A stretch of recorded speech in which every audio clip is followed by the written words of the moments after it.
సంతానలేమితో బాధపడుతున్నారా? 899 రూపాయలకే fertility assessment package. వివరాలకి సంప్రదించండి. నమస్తే రమ్మగారు. నమస్తే జయ. రమ్మగారు, సంక్రాంతి పండుగప్పుడు మనం పిల్లలకి భోగిపళ్ళు పోస్తాము. అలానే బొమ్మల కొలువు కూడా పెట్టుకుంటాము. భోగిపళ్ళు ఏ వయసు పిల్లలకి పోయాలి, ఎలా పోయాలి, ఇలాంటి నియమాలు ఉన్నాయి కదండి. ఒకసారి చంటి పిల్లలు 3 నెలలు వచ్చిన దగ్గర నుంచి 3 నెలల నుంచా? ఆహా. గుండు మీద టంగు అనిపించకుండా నిదానంగా పోయొచ్చు. కొంచెం ఇట్లా ఆనుకొని ఉండగలిగితే నెల వెళ్ళిపోతే ఆడపిల్లలకి 40 రోజులు, మగపిల్లలకి 30 రోజులు అంటారు. పురుడు, నెల పురుడు వెళ్ళటం. మగపిల్లలైతే 30 రోజులు, ఆడపిల్లలకైతే పెద్ద పురుడు అంటారు 40 రోజులు. ఆ తర్వాత పోయొచ్చు. భోగిపళ్ళు పోస్తారు. అక్కడి నుంచి మొదలుపెట్టి 9వ ఏడు లోపల 10 ఏళ్ళు వచ్చే లోపల పోస్తారు. నాకు కూడా గుర్తు, నాకు 10వ ఏట కూడా నేను భోగిపళ్ళు పోయించుకున్నట్టే జ్ఞాపకం నాకు. మా ఇంట్లో అందరు పుట్టబడ్డ పిల్లలుగా నా తర్వాత కూడా ఎవరో చంటివాడు ఉంటే వాడిని ఒళ్ళో కూర్చోబెట్టుకోవాలి. ఈ 9-10 ఏళ్ల పిల్లలు చంటి పిల్లల్ని ఒళ్ళో కూర్చోబెట్టుకుంటారు. వీళ్ళకి కూడా పోసేసేవాళ్ళు. మా నాయనమ్మతో పోయించుకున్నాను, నాకు గుర్తుంది. 9-10 సంవత్సరాల వయసు వచ్చేదాకా. ఆ తర్వాత అప్పటికి నేను ఇంత గిట్టుకుని బుజ్జిగా ఉండేదాన్ని, చిన్నపిల్లగా ఉండేదాన్ని. ఆ తర్వాత కొంచెం పొడుగు వచ్చాను. కానీ ఆ వరుస పిల్లలందరినీ, అందరి పిల్లల్ని కూర్చోబెట్టి పోసేది మా నాయనమ్మ. ఎవరింటికి వెళ్ళినా సరే పిల్లలందరికీ పోసేయటమే. పిల్లలు అంటే ఎవరి పిల్లలైనా సరే అందరికీ పోసేసేవాళ్ళు. ఈ భోగిపళ్ళు పోయటం, ఇవి ఏం చేస్తారు, మనకి రేక్కాయలు చిన్న చిన్నవి, బంతిపూ రెక్కలు, చామంతి పూ రెక్కలు, తర్వాత ఏమో రూపాయి కాసులు, ఏదైనా చిల్లర కాసులు, తర్వాత ఏమో మన చెరుగడ ముక్కలు, ఇవన్నీ కలిపి ఇట్లా చుట్టూతా తిప్పి నెత్తి మీద పోస్తారు. గల్లుమంటూ పడతాయి కింద. ఆ గల్లుమన్నవి ఎవరైనా ఏరుకోవటం. ఎవరి నెత్తి మీద పోసారో వాళ్ళు తినకూడదు ఆ రేగు పళ్ళని, వేరే వాళ్ళు ఎవరైనా తినచ్చు. ఓకే. ఆ కాసులు ఏరుకోవటం అవన్నీ గొప్ప సరదాగా ఉండేది చిన్నప్పుడు. భోగిపళ్ళల్లో వేసిన కాసులు ఏరుకునే సరదా కూడా ఉండేది. క్రమంగా అవన్నీ పోయినాయి కదా జయ. ఇప్పుడు ఆ కాసులు లేవేం లేవు. మేము వాళ్ళు ఎవరింటికో వెళ్తే నాకు గుర్తుండి వాళ్ళు మరమరాలు పోసారు పిల్లల నెత్తి మీద.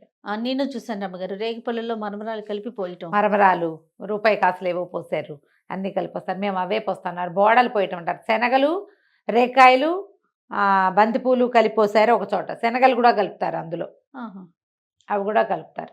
రేగిపళ్ళు, ఈ భోగి పళ్ళు పోయటం. దానికి ఒక పాట కూడా ఉంది, చిట్టి చిట్టి రేగి పళ్ళు అని. చిట్టి తలపై భోగి పళ్ళు అని ఒక భోగి పళ్ళ పాట ఒకటి ఉంది. ఆ పాట పాడుతూ నెత్తి మీద పోయటం. చంటి పిల్లల దగ్గర నుంచి కాస్త పెద్ద 9-10 ఏళ్ళు వచ్చేదాకా భోగిపళ్ళు పోయొచ్చు. ఎవరైనా పేరెంటాలు నలుగురు వస్తే శనగలు, చెరుకు ముక్కలు, అరటిపళ్ళు, దోసపళ్ళు, తాంబూలాలు ఇవ్వటం. ఎందుకు పోస్తారు రమ్మగారు భోగిపళ్ళు? ఈ పిల్లలకి ఉన్న పీడ పోతుందని జయ. పిల్లల్లో చీడపీడలు ఏర్పడతాయి. ఇవన్నీ డిసెంబరు నెల అంతా జలుబులు, జ్వరాలు, దగ్గులు, అవును అవి ఎక్కువ. చుట్టుపక్కల ప్రాంతాల్లో మరణాలు, డిసెంబర్లో మరణాలు ఎక్కువగా వింటాం. అవును అవును. అలాంటి వాటి తాలూకు ఇవి ఏమైనా ఛాయలు వీళ్ళ చుట్టూతా ఉంటే అవి పోవడం కోసం అంటారు. సూర్యగ్రహం యొక్క అనుగ్రహం లభిస్తుంది అంటారు. ఆరా పుల్లు అవుతుంది, మనకు ఆరా ఉంటుంది కదా, ఆ చీడ అవి పోయి ఆరా పుల్లు అవుతుందని పోస్తారు. పురాతన సాంప్రదాయం కదా. మగపిల్లలకు కూడా పోస్తారు. మగేమిటి ఆడేమిటి పిల్ల అంతే. నెల వెళ్ళిన తర్వాత అది 40 రోజులు వెళ్తే ఆడపిల్లలకి అక్కడి నుంచి 9-10 ఏళ్ళు వచ్చేదాకా పోస్తారు. అందరికీ పోసేస్తారు. ఇప్పుడు తక్కువ కదా, ఒక ఇంటికి ఒక పిల్లాడు ఉంటే గొప్ప అమ్మా. అవును. ఇదివరకు ఎంతమంది కుప్పలు తెప్పలుగా అందరం పిల్లలమే ఉండేవాళ్ళం. గుంపులు ఉండేవి. ఇప్పుడు గుంపులు లేవుగా. ఈ భోగిపళ్ళు పోయటము, తర్వాత బొమ్మల కొలువులు పెట్టుకోవటం బాగా కనపడుతుంది. మేము ఎన్నేళ్ళలో పెట్టాం. ఇప్పటికీ మా వాళ్ళ ఇళ్లలో ఉన్నాయి బొమ్మల కొలువులు. పురాతన పద్ధతే కదా.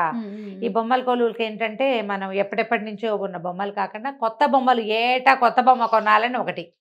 దీనికి మేమేం చేసేవాళ్ళని తెలుసా, ఏ తిరుపతి, మద్రాసు ఎక్కడికైనా వెళ్తే అక్కయ్యలు, మా అండక్క వాళ్ళు బొమ్మల కోసం, రమ కోసం, సుందర్ కోసం అట్లా పట్టుకొచ్చేది. మా అక్కయ్య పట్టుకొచ్చేవాళ్ళు. మేము కూడా అలాగే కొనేవాళ్ళం. కొలువుల్లోకి బొమ్మలు ఖచ్చితంగా కొత్త బొమ్మను చేర్చాలి. కొత్త బొమ్మను చేర్చాలి. ఆ ఏడాది లోపల ఎక్కడికి వెళ్ళినా బొమ్మలు తెచ్చుకునేవాళ్ళం. చెక్క బొమ్మలో, మట్టి బొమ్మలో, పింగాణి బొమ్మలో ఏవో ఒకటి తెచ్చేవాళ్ళం. ఆ పూట అప్పుడు సంక్రాంతి పండగకి వెళ్ళామనుకో, అప్పుడు బందర్ వెళ్ళి వలందపాలెం అని, బందర్ దగ్గర ఒక ఊరు, ఆ వలందపాలెంలో పెద్ద పెద్ద మట్టి బొమ్మలు చేసేవాళ్ళు. వలందపాలెము కారులో పోయి అక్కడికి వెళ్ళైనా తెచ్చేవాళ్ళం. వాళ్ళే బందర్లో కొన్ని చోట్ల పెట్టేవాళ్ళు. కనపడితే ఓ కృష్ణుడు బొమ్మ అయినా కొనుక్కొచ్చి పెట్టేవాళ్ళు. ఎన్ని కృష్ణుళ్ళు ఉండేవో మాకు. థీమ్ పెట్టేవారా? థీమ్స్ పెట్టడం. అంత థీమ్స్ పెద్దగా మాకంత చేత కాదు. ప్రధానంగా నాకంత కళాత్మక దృష్టి లేదు. నాకు ఆ పాత బొమ్మల పిచ్చి జయ నాకు. మ్హూ. కొత్త వాటి మీద ఏదో ఏదో అంటే అట్లా ఏమనాలి, ఉండదు. ట్రెండీ కాదు, ట్రెడిషన్ మీద ఎక్కువ ఇష్టం నాకు. అంత కళాత్మకమైన ఐడియాలు, ఆర్టిస్ట్రీ లేదు నా దగ్గర. మా అక్కయ్యల దగ్గర కొంతమందికి ఉంది, మనకేం లేదు. మనం బండ రకంగా పనిచేసుకుంటూ వెళ్తాం. ఆ పాత కృష్ణుడు ఆ బొమ్మ లేకపోతే నచ్చదనమాట, అదే ఉండాలని. మొక్కలు అవి తీసుకొచ్చి పెట్టేవాళ్ళం, కుండీలు తెచ్చి పెట్టడము, తర్వాత చక్కగా నీట్గా అరేంజ్ చేయటము. ఒక దీని ప్రకారం పైన కృష్ణుడు, తర్వాత లక్ష్మీదేవి, సీతారాముల సెట్టు, తర్వాత కొంచెం సోషల్ బొమ్మలు, 3 కోతులు, అవి రకరకాల కృష్ణ ప్రతిమలు, తర్వాత ఏమో ఈ కొండపల్లి బొమ్మలు థీమ్ ప్రకారం దొరుకుతాయి కదా, అవునవును. ఇంకా అవి కూడా కొనేవాళ్ళం. పింగాణి బొమ్మలు ఎప్పటెప్పటెప్పటెప్పటెప్పటెప్పో.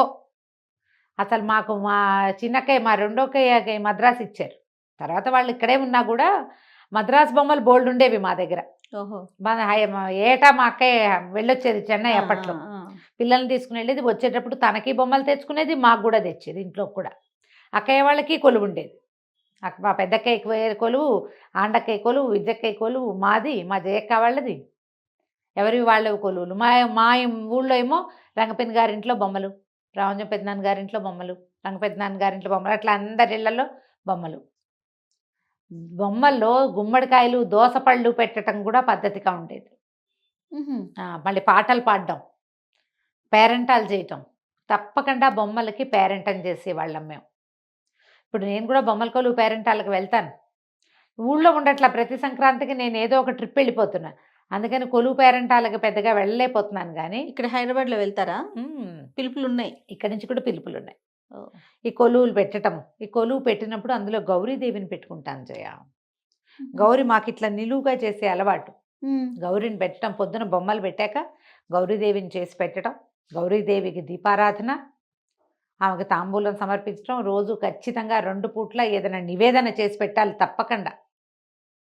5 ఏళ్ళు దాటితే పిల్లలకి 5 ఏళ్ళు నిండాక ఆడపిల్లలతోటి బొమ్మలు పెట్టించడం. ఓకే. ప్రతి వాళ్ళు ఇట్లాగే చేయాల్సిందే. మాకు అమ్మాయి ఉంటే నేను కూడా ఇక్కడ పెట్టేదాన్ని బహుశా. అదే కదా. లేకపోవడంతో నేను ఇంకా మా వాళ్ళ ఇంట్లో లేదు. నాకు సరదాకి నేను స్టార్ట్ చేసుకునేదాన్ని. ఆడపిల్లలు లేకపోవడంతో అన్నీ నేనే చేయాల్సి వస్తా కదా. అవును. అందుకని ఇక మెల్లిగా నేను సర్దు కూరుకున్న, మగపిల్లలకి ఏముందిలే, రేపు పొద్దున ఎవరైనా వచ్చి వాళ్ళ సరదా ఉంటే ఇంక అప్పుడు చూడొచ్చు అని. బొమ్మలు పెట్టడం అంటే ఒట్టి బొమ్మలు పెట్టడము, భోగిపళ్ళు పోయడం అంటే ఒట్టి భోగిపళ్ళు పోయటము కాదు. దీనికి పేరెంటం చేసుకోవాలి. అది నలుగురిని పిలిచి మన కొలువు చూసి తాంబూలం తీసుకెళ్ళాలి, పిల్లవాడికి భోగిపళ్ళు పోసి తాంబూలం తీసుకెళ్ళాలి. ఇప్పుడు ఇందులో ప్రధానమైనది ఏంటి, మనము తాంబూలం ఇవ్వటం. అది ముత్తైదువులు మనం ముత్తైదువులు రావటము, వెళ్ళటము, పిల్లలు రావటము, పళ్ళు, తర్వాత ఏమో ఖర్జూరాలని, బొమ్మలని పంచిపెట్టడం. అవునవును. ఎక్కువగా పంచదార చిలకలు పంచిపెట్టడము, శనగలు ఇవ్వటము, పళ్ళు ఇవ్వటము, తమలపాకులు ఇవ్వటము, ఏదైనా తినుబండారాల పంపకము, అందరితో కలిసిమెలిసి ఉండటం, దోసపళ్ళు, తర్వాత గుమ్మడి పళ్ళు లాంటివి ఇవ్వటము. సోషలైజ్ అవ్వటానికి ఇది ఒక మంచి మార్గం చేయాలి. ఎవరైనా వస్తే ఊరికే బొట్టి ఇవ్వటం అంటే టిష్కు బొట్టు పెట్టడం కాదుగా, పాదాలకు పసుపు రాయటం, కాళ్ళకి పసుపు రాయటం, తర్వాత గంధం ఇవ్వటం, గంధం రాయటం, బొట్టు పెట్టడం, తాంబూలం ఇవ్వటం. ఇందులో పిల్లలు సాయంకాలం ముందెళ్ళి పేరెంటం పిలిచి రావటం, పేరెంటం పిలవడానికి వెళ్ళాలి, వచ్చిన పేరెంటాళ్ళకి ఇల్లు వాకిళ్ళు సవరించుకుని చక్కగా చాపలో జంపకానాల్లో పరవాలి, వచ్చిన వాళ్ళని కూర్చోబెట్టాలి, కాసిన 2-3 పాటలు పాడడం, బొమ్మలకి హారతి ఇవ్వటం. బొమ్మలకి హారతి ఇవ్వటం అనేది ఒక విధానం. అవును. ఎన్ని ఉన్నాయి, ఎంత ప్రాసెస్. ఇవన్నిట్లలో పిల్లలు సోషలైజ్ అవ్వటం, వచ్చిన వాళ్ళతో మర్యాదగా మాట్లాడటము, చక్కగా కూర్చోబెట్టడము, వినయంగా పసుపు రాయటము, అక్షింతలు వేయించుకోవటము, హారతులు ఇచ్చి పాటలు పాడడము. మేము బొమ్మల్ని ఎత్తేటప్పుడు కూడా పేరెంటం చేసేవాళ్ళం జయ. పెట్టేటప్పుడు ఎత్తేటప్పుడు ఏ రోజు ఎత్తుతారు అమ్మగారు? పెట్టిన రోజా, 3వ రోజా? 3 లేదా 5వ రోజు. 9 రోజులు ఉంచే విధానం కూడా ఉండేది. అప్పుడే అందరూ ఒకేసారి ఎత్తితే కష్టం, ఇవాళ వాళ్ళు ఎత్తితే రేపు ఎల్లుండి మేమెత్తి అలా కూడా జరిపేవాళ్ళు. అట్లా కూడా జరిపేవాళ్ళం. బొమ్మల్ని పడుకోబెట్టి కొన్ని బొమ్మల్ని హారతి ఇవ్వటమే. మరి వాటిని సంవత్సరం దాకా మళ్ళీ ఆ బొమ్మలకి ఇలా వెలుగులోకి వచ్చే అవకాశం ఉండదు కదా. బొమ్మలు ఉంటే వాటిని మానకూడదు, కొలువు ఉంటే మానకూడదు. మనం మళ్ళీ అన్నీ చేయలేకపోయాం, ఎవరికైనా అనారోగ్యాలు ఏమైనా ఇబ్బందులు ఉంటే 4 బొమ్మలైనా తీసుకొచ్చి సీతారాములైనా బయటపెట్టి గౌరీదేవిని పెట్టి దీపారాధన చేయాలి. ఈ నియమం ఉండేది. ఇప్పుడు మా అమ్మ వాళ్ళ ఇంట్లో కూడా అంతే. పెద్ద కొలువు పెట్టే అవకాశం లేకపోతే చిన్నవి 4 బొమ్మలైనా బయట పెట్టి గౌరీదేవిని పెట్టి హారతిస్తారు. 3 రోజులు ఉంచి 4వ రోజున పడుకోబెట్టి హారతి లాలి పాటలు పాడి ఈ పేరెంటాల రోజునేమో రకరకాల పాటలు ఎవరికి వచ్చిన అన్నమాచార్య కీర్తనలు వాళ్ళు పాడడం, హారతి పాటలు పాడడం. మా రంగపిన్ని ఎక్సలెంట్గా పాడేది. రంగపిన్ని పాటలు చాలా ప్రత్యేకం.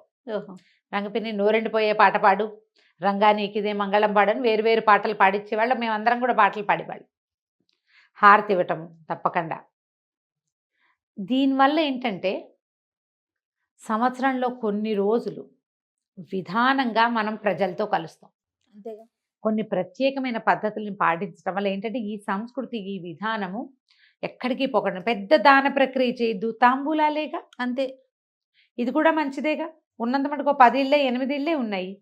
ఇందులో మన గొప్ప చూపించుకోవటం ఒక పాయింట్ అయితే అది చాలా చిన్న పాయింట్. మనం ప్రజలతో అందరితోటి మమేకంగా ఉండటం ముఖ్యమైన పాయింట్. అది చాలా పెద్ద ఇందులో point. గొప్పలకి ప్రాధాన్యత లేదు. ఇవి కలిగిన వాళ్ళు బాగా ఇస్తారు తాంబూలాలు. లేని వాళ్ళు సాధారణ శనగలు, ఓ 2 అరటిపళ్ళు, ఓ తమలపాకు తాంబూలమైన ఇస్తాం కదా. ఇది ముఖ్యమైనది అనమాట. అందరిళ్ళకి వెళ్ళటం. ఈ పేరెంట్ వాళ్ళందరూ కలిసి ఇంకో ఇంటికి వెళ్తారు, అక్కడి నుంచి ఇంకో ఇంటికి, అన్నిళ్ళకి పేరెంట్ వాళ్ళకి తిరగటం. ఇది విధానంగా ఉండేది ఇది వరకు. మనం పిల్లలకి భోగిపళ్ళు పోసినా కూడా గుడ్డీ బ్యాగ్స్ అని అవని ఇవని, ఇప్పుడు ఏదైనా రిటర్న్ గిఫ్ట్లు చాలా అవును. వచ్చినాయి. అవంతా చేయకపోయినా పర్వాలేదమ్మా. చక్కగా కాసిన రేగిపళ్ళు, కొంచెం శనగలు, తాంబూలము, రవికల బట్ట ఇవ్వగలిగితే. ఇప్పుడు ఎంత రవికల బట్టలకు వచ్చి బోళ్ళు మాట్లాడాం మనం. అవును. అవన్నీ వద్దు. శుభ్రంగా కొబ్బరికాయలు ఇవ్వచ్చు, నారింజ పళ్ళు ఇవ్వచ్చు తాంబూలానికి, బత్తాయిలు, కమలాలు, అవి ఏమైనా బోళ్ళని రకాల పళ్ళు వస్తాయి. ఏ పళ్ళైనా ఇవ్వచ్చు. ఓ తమలపాకు, బక్క, ఒక పసుపు, 2 పసుపు కొమ్ములు ఎవరికైనా ఇవ్వటం మనకి మంచిది. అంతే. ఈ ఉత్తరాయణము ఈ కాలంలో ఇలాంటి వస్తువు ఇవ్వటం వల్ల ఎక్కువ ప్రయోజనాన్ని పొందుతాం. గ్రహశాంతులు కలుగుతాయి. ఈ దాన ప్రక్రియ వల్ల చాలా గ్రహాలు శాంతిస్తాయి. ఓకే. ముత్తైదువుకి ఇస్తే ఒక ఫలితము, కన్యకిస్తే ఇంకొక ఫలితము, బాలురికి వస్తువులు పంచిపెడితే ఇంకొక రకం ఫలితము చెప్పబడుతుంది. ఇవన్నీ మంచివే.